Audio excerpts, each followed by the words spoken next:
आप सभी का एग्जाम नगरी के यूट्यूब स्टडी प्लेटफॉर्म में स्वागत है। जैसा कि हम आपके लिए सम्मान अध्ययन सीरीज डेली स्टार्ट किए हैं, ये आपको सभी एग्जामों के लिए महत्वपूर्ण होगी। चाहे आप एसएससी एमटीएस का एग्ज़ाम दे रहे हो, या फिर 10+2 का, या फिर वीडियो एग्ज़ाम, या अन्य भर्ती यूपी यूपीएससी के एग्ज़ाम दे रहे हो। तो जो भाई बहन मैंने कहा था कि एसएससी एमटीएस का जो एग्ज़ाम चालू होने वाला है, उसकी तैयारी एग्ज़ाम नगरी आपको फ्री पीडीएफ के साथ करवाएगा, जिसमें आप जानते हैं कि सम्मान अध्ययन और इंग्लिश से ही अब मेरिट बननी है, मैथ और रीजनिंग क्वालिफाइंग है। तो सम्मान अध्ययन की जिम्मेदारी एग्जाम नगरी ने लिया है और आपको डेली क्लासेस के माध्यम से तैयारी कराएगा, प्लस पीडीएफ भी प्रोवाइड कराएगा। जिन भाई बहनों ने अभी चैनल को सब्सक्राइब नहीं किया है, वो चैनल को सब्सक्राइब कर लें। बगल में बटन है सब्सक्राइब का, और उसको दबा दें, फिर बेल आइकन दबा दें, जिससे आपको सूचनाएं मिलती रहे। क्योंकि काफ़ी कमेंट आते हैं, भाई बहन कहते हैं कि हमें सूचना नहीं मिल रही। सर सूचना क्यों नहीं मिलेगी? क्योंकि आपने सब्सक्राइब नहीं किया होता। तो सभी लोग सब्सक्राइब करें, बेल आइकन दबाएं, जिससे आपको क्लास और प्लस विद्यार्थी जीवन से जुड़ी कोई भी सूचना हो, चाहे भर्ती संबंधी सूचना हो, कोई नई भर्ती निकल रही हो, रिजल्ट निकल रहा हो या आंसर की निकल रही हो, सभी आपको एग्जाम नगरी ऑथेंटिक न्यूज़ प्रोवाइड कराएगा। ठीक है, तो चलिए आज हम लोग पहली क्लास लेते हैं एमटीएस की, फिर हम डेली से इसका शेड्यूल टाइम बना देंगे, फिर हम उसी टाइम से आपसे लेंगे। जो भी भाई बहन तैयारी करने चाहते हैं वो जुड़ जाएं। 10,000 प्लस पोस्टें हैं, पूरी मिला दिया तो 11,000 प्लस पोस्ट, 11,000 के समथिंग पोस्टें हैं। इसमें आप जानते हैं कि हवलदार की पोस्ट है, जिसमें जो भाई बहन तैयारी करते हैं पुलिस वगैरह, उनके लिए बहुत अच्छा चांस है। प्लस एमटीएस की 10,000 प्लस, जो भी सेंट्रल गवर्नमेंट के जो सभी विभागों में सेंट्रल गवर्नमेंट के जो विभाग है उसमें भर्ती किए जाते हैं। तो बहुत ही अच्छा 10वीं पास युवाओं के लिए है। फ्री क्लास है सम्मान अध्ययन की, जिससे आपकी मेरिट बननी है, आपको सिलेक्शन लेना है। ठीक है, तो आप सभी ने आशा सब्सक्राइब कर लिया होगा और चलते हैं। और ये क्वेश्चन जो आपके एमटीएस ही एग्ज़ाम के क्वेश्चन है, ये क्वेश्चन आपके एमटीएस एग्ज़ाम के हैं, जो आपके आए हुए पेपरों में क्वेश्चन है, ये आ चुके हैं। ठीक है, तो पहला प्रीवियस ईयर के आपके क्वेश्चन पेपर हैं, क्योंकि हम लोग ऐसे क्वेश्चन लेते हैं कि जो बहुत बार पूछे गए होते हैं या आने की संभावना होती है। ठीक है, तो चलिए आप देखिए कि ये जो क्वेश्चन हमने लिए हैं, आप इन क्वेश्चनों में कितना नंबर गेन करते हैं। अगर हमने 12 क्वेश्चन लिए, 20 क्वेश्चन लिए, तो आप कितने नंबर पाते हैं जरूर कमेंट बॉक्स में बताइएगा, क्योंकि ये आपके प्रीवियस एग्जाम या पिछले ईयर एमटीएस के ही क्वेश्चन है। ठीक है, तो चलिए सत्याग्रह के 3, इससे आपको लेवल पता चल जाएगा और पढ़ाई में आसानी हो जाएगी। हम लोग हर एक ऐसा क्वेश्चन लेंगे, प्रैक्टिस करेंगे कि जो आपको एग्जाम में हूबहू ऐसा मिल सके या उसके जैसा। ठीक है, सत्याग्रह के 3 प्रमुख स्वरूप कौन से हैं? ए असहयोग, सविनय अवज्ञा तथा बहिष्कार। बी बहिष्कार, सविनय अवज्ञा तथा विद्रोह। सी असहयोग, क्रांति तथा आविष्कार, जनमत संग्रह। डी क्रांति, जनमत संग्रह तथा बहिष्कार। हम आपको इसका व्याख्या भी करेंगे कि एक क्वेश्चन में हम आपको पूरी व्याख्या बताएंगे कैसे क्या है, जो आपको अच्छे से समझ में आ जाए। तो देखिए सत्याग्रह के जो हैं 3 स्वरूप हैं। पहला है असहयोग, फिर दूसरा है सविनय अवज्ञा और बहिष्कार। महात्मा गांधी ने इन तीनों स्वरूपों का भारत के स्वतंत्रता संग्राम में इस्तेमाल किया था। किसमें किया था? ये तीनों का भारत के स्वतंत्रता संग्राम में इस्तेमाल किया था। आपने जरूर इसका राइट आंसर दे दिया होगा, हमने समय दे दिया। पहले का आप 1 2 3 कर राइट आंसर दे सकते हैं। इसका ए है असहयोग, सविनय अवज्ञा तथा बहिष्कार, ये 3 है, और ये महात्मा गांधी ने तीनों को स्वतंत्रता संग्राम में इस्तेमाल किया था। चलिए दूसरा क्वेश्चन देखते हैं। सिंधु घाटी की सभ्यता कौन सी लीप में? सिंधु घाटी की सभ्यता किस लीप में? देखिए क्वेश्चन प्रीवियस ईयर के, देखिए हर जगह से पूछता है, हिस्ट्री हो, साइंस हो, या जियोग्राफी हो, ठीक है, या पॉलिटी, सभी से क्वेश्चन आते हैं, या इकोनॉमिक्स, सभी से क्वेश्चन हम लेंगे और सभी क्वेश्चन हम आपको करवाएंगे। ठीक है, तो देखिए जो सिंधु, इसके बारे में थोड़ा व्याख्या ले लेते हैं। सिंधु लीप अभी तक अज्ञात है। ठीक है, सिंधु लीप की भांति उसकी भाषा भी अज्ञात है। ऐसी स्थिति में लीप का अन्वेषण के लिए कोई द्विभाषिक लेख का ही सहायता सिद्ध हो सकता है, किंतु अभी तक इस तरह का कोई द्विभाषिक लेख प्राप्त नहीं हुआ है। तो मैंने आपको सिंधु के बारे में बताया है। सिंधु घाटी की सभ्यता किस लिपि में? खरोष्टी, अज्ञात, ब्राह्मी या तमिल? तो जल्दी से इसका राइट आंसर आप लोग दे सकते हैं। ठीक है, इसका राइट आंसर आपसे अपेक्षा है कि आप इसका राइट आंसर जल्दी से दे दें, ठीक है। तो इसका जो राइट आंसर है अभी मैंने बताया है कि अज्ञात है सिंधु घाटी की, ठीक है। सभ्यता कौन सी लिपि में है, तो अज्ञात इसका राइट आंसर हो जाएगा, बी इसका राइट आंसर हो जाएगा, अज्ञात। अभी मैंने बताया सिंधु लिपि अभी तक अज्ञात है, सिंधु लिपि की भांति उसी भाषा भी अज्ञात है, अभी भाषा भी इसकी अज्ञात, कोई जान नहीं पाए। ऐसी स्थिति में लिपि अन्वेषण के लिए कोई द्वैभाषिक लेख की सहायता सिद्ध हो सकता है, किंतु अभी तक इस तरह कोई द्वैभाषिक लेख प्राप्त नहीं हुआ है। चलिए दूसरा क्वेश्चन का सभी ने आंसर दे दिया होगा। तीसरे क्वेश्चन को आप आंसर देंगे, ये इकोनॉमिक्स से पूछा गया, प्रीवियस ईयर्स का आपका एग्जाम है, पिछले कई ईयर्स के जो एग्जाम आए हैं उन्हीं क्वेश्चनों को हम लोग इतना रिपीट कर डालेंगे और नए क्वेश्चन लेंगे कि आप एग्जाम में आप एमटीएस हवलदार बनेंगे, एमटीएस के किसी विभाग में, चाहे इनकम टैक्स विभाग हो, चाहे एजी विभाग हो, चाहे कोई भी विभाग हो जिसमें आप, चाहे रेलवे का विभाग हो जिसमें आपको नौकरी मिल सके, ठीक है। देखिए हौसलों से उड़ान होती है, हौसलों को कभी मत छोटा करिएगा।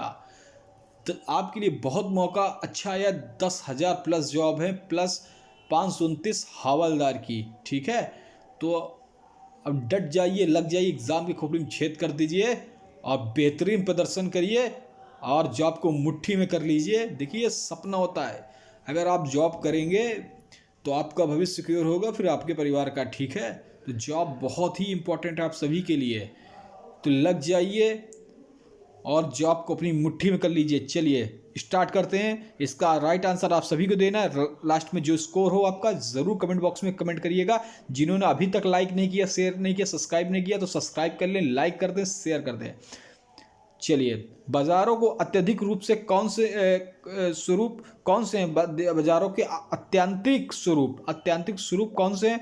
पूर्ण स्पर्धा, अल्पाधिकार, अल्पाधिकार, एकाधिकार, पूर्ण स्पर्धा, एकाधिकार या पूर्ण स्पर्धा, एकाधिकार, स्पर्धा, ठीक है। एबीसीडी में जल्दी से इकोनॉमिक क्वेश्चन है, इसका राइट आंसर आप सभी लोग दे दें।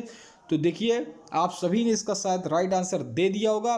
बाजार के दो प्रमुख अत्यधिक स्वरूप होते हैं, एकाधिकार, मोनोपोली एवं पूर्णाधिकार, परफेक्ट कंपटीशन, ठीक है। तो पूर्ण स्पर्धा, तो एकाधिकार पूर्ण स्पर्धा किस पे है? वही राइट आंसर आपका हो जाएगा सी, पूर्ण स्पर्धा और एकाधिकार, ठीक है। एकाधिकार और पूर्ण स्पर्धा आपका राइट आंसर हो जाएगा। पूर्ण स्पर्धा में कई विक्रेता खरीदार होते हैं, तो पूर्ण स्पर्धा में क्या होता है? कई विक्रेता खरीदार होते हैं, जबकि एकाधिकार में सिर्फ एक ही विक्रेता और खरीदार होते हैं। राइट आंसर आपका सी हो जाएगा, ठीक है। चलिए अगला क्वेश्चन देखते हैं। आप सभी से आशा है आप इसका क्वेश्चन देंगे और अपनी तैयारी का आकलन आजिज कर लेंगे, क्योंकि प्रीवियस ईयर का क्वेश्चन पेपर है। मनुष्य एक सामाजिक प्राणी है, यह कथन किसका है? ये सभी बता देंगे, अरस्तु, रूसो, लास्की, प्लेटो। जल्दी से इसका आंसर आप सभी लोग कमेंट बॉक्स में दे दें। जिन्होंने फिर सब्सक्राइब नहीं करें, सब्सक्राइब करें, लाइक करें, शेयर करें। आपकी एमटीएस की समान अध्ययन क्लास, जो सिलेक्शन दिलाने की क्लास, यहीं से मेरिट बनेगी। मैथ रीजनिंग मैं बताता हूँ क्वालिफाइंग है, और जो आपकी मेरिट बनेगी ये इंग्लिश और समान अध्ययन जीएस जीकेएस बनेगी। ये हम आपका कंप्लीट करवा रहे हैं, वही क्वेश्चन लगाएंगे जो एमटीएस में आएंगे और एमटीएस के प्रीवियस एग्जाम क्वेश्चन, ठीक है। जल्दी से लाइक करें, सब्सक्राइब शेयर करें। मैं व्हाट्सएप ग्रुप आप लोगों को दूंगा, आप उसमें ज्वाइन कर देंगे। उसमें डायरेक्ट मैं पीडीएफ वगैरह भी डाल दूंगा, नहीं तो टेलीग्राम का हमारा लिंक डिस्क्रिप्शन बॉक्स पे है, वहाँ पे आप जाकर टेलीग्राम से ग्रुप ज्वाइन कर सकते हैं, ठीक है, पीडीएफ वाला ग्रुप। तो आप मनुष्य सामाजिक प्राणी, ये अरस्तु का है, ठीक है। तो ये आप जानते हैं कि पॉलिटिक्स नामक अपनी पुस्तक में अरस्तु ने कहा है, तो अगर पूछिए पॉलिटिक्स नामक किसकी पुस्तक है, तो पॉलिटिक्स जो पुस्तक है वो अरस्तु की है। उसी में अरस्तु ने कहा है कि मनुष्य एक सामाजिक प्राणी है। उनके अनुसार किसी भी व्यक्ति पहले समाज से आता है। तो आप जानते हैं अरस्तु एक दार्शनिक भी थे, ठीक है। चलिए, वे वस्तुएं जो या तो उपभोग अथवा निवेश के लिए निर्धारित हैं, वो क्या कहलाती है? अंत्य वस्तुएं, गिफन वस्तुएं, या निम्न वस्तुएं, या मध्यवर्ती वस्तुएं। इसका राइट आंसर आशा आप सभी दे देंगे, अंत वस्तुएं, गिफन वस्तुएं, या निम्न वस्तुएं, या मध्यवर्ती वस्तुएं। जल्दी से इसका राइट आंसर दे दीजिए।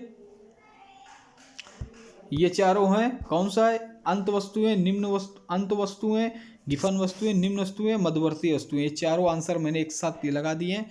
इसका राइट आंसर आप सभी से आशा आप सभी इसका दे दें। चलिए, आशा है आप सभी ने इसका राइट आंसर दे दिया होगा। ठीक है, चलिए, तो वह वस्तुएं जो होती हैं वे वस्तुएं अंत वस्तुएं कहलाती हैं। कौन सी कहलाती हैं? अंत वस्तुएं। इसका राइट एक हो जाएगा ए आंसर। तो चलिए हम इसको देखते हैं, इसके बारे में देखते हैं क्या क्वेश्चन था। चलिए इसकी व्याख्या देखते हैं। उपभोक्ता द्वारा उपभोग की जाने वाली हर वस्तुओं या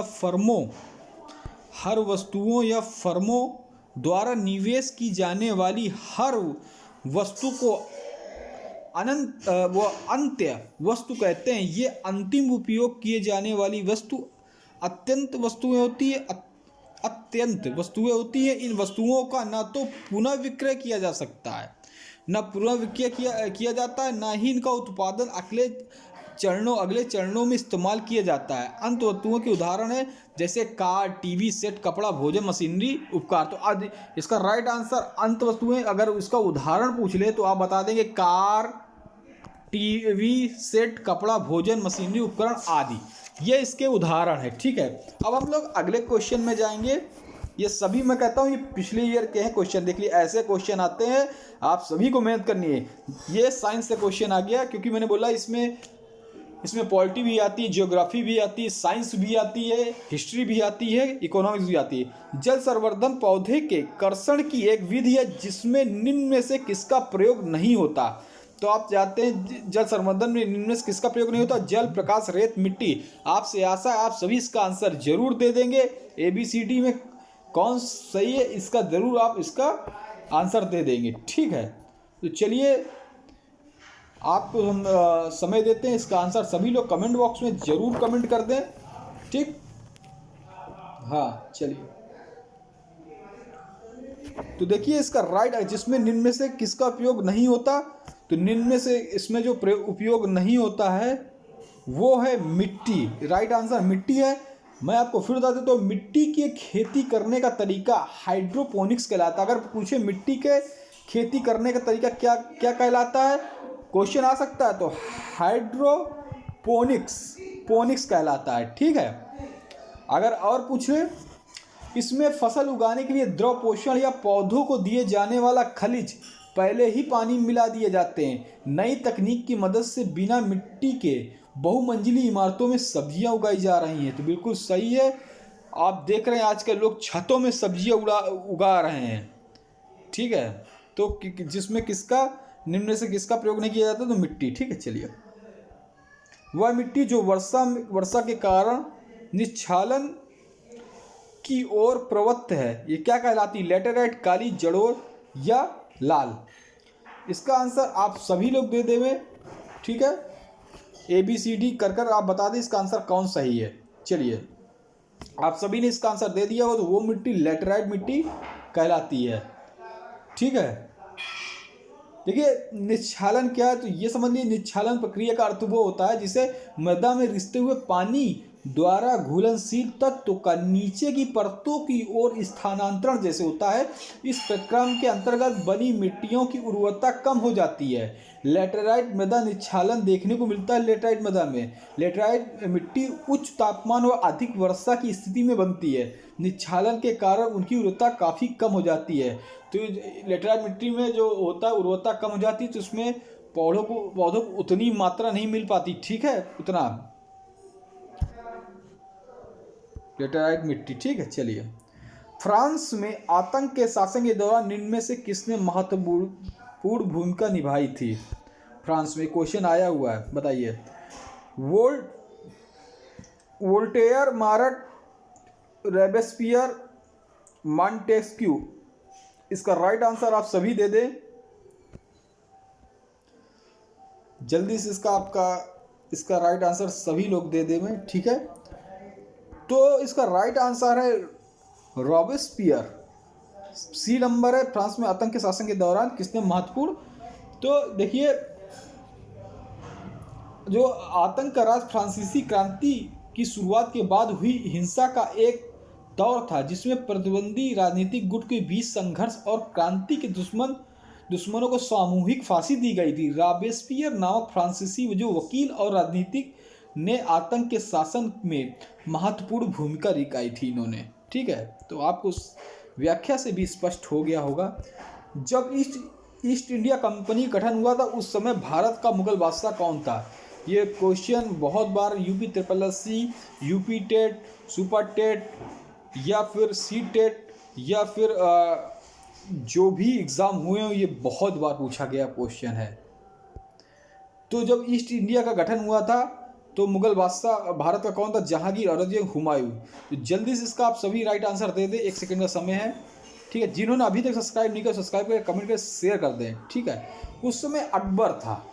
ठीक है, तो जब ईस्ट इंडिया कंपनी का जब आई थी तो 1600 ईस्वी में आई थी, स्थापित की गई थी, 1600 स्थापित की गई थी। उस समय भारत में जो मुगल बादशाह था वो अकबर था। ठीक है, इसका राइट आंसर आपका डी हो जाएगा।